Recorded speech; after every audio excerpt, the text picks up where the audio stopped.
筆者喺多篇文章中提到，丘吉爾同美國總統羅斯福之間有住非比尋常嘅關係。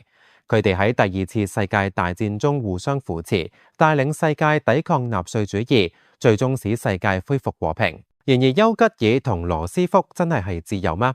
筆者希望透過呢篇文章，俾大家對丘吉爾同羅斯福之間嘅關係有更全面嘅認識。首先，羅斯福喺19世紀20年代認識丘吉爾嘅時候，對丘吉爾嘅印象絕對不佳。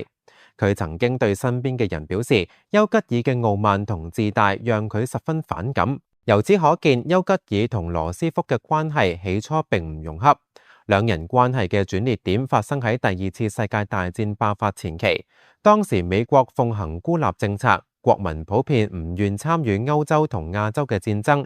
然而，丘吉爾明白歐洲已經被納粹勢力佔據咗半壁江山，佢迫切需要美國嘅協助。因此，喺美國參戰之前，佢一直同美國總統羅斯福保持聯繫。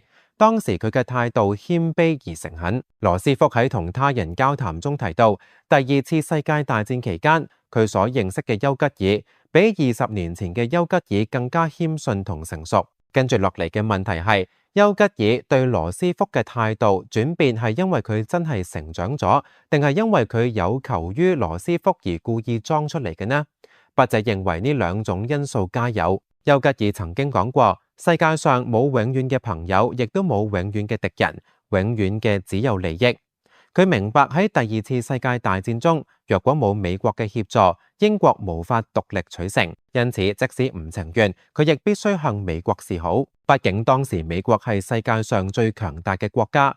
喺羅斯福嘅領導下，美國生產嘅軍備數量超過整個二戰期間同盟國嘅總和。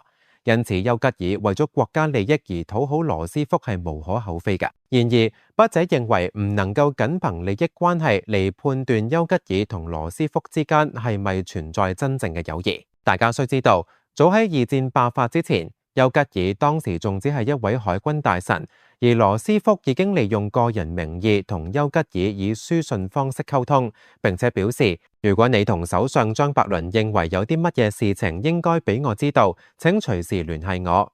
由此可見，羅斯福同丘吉爾之間並非單純嘅工作關係，否則唔會咁誠心咁維持長期嘅書信往來。佢哋至少係一對不折不扣嘅書友。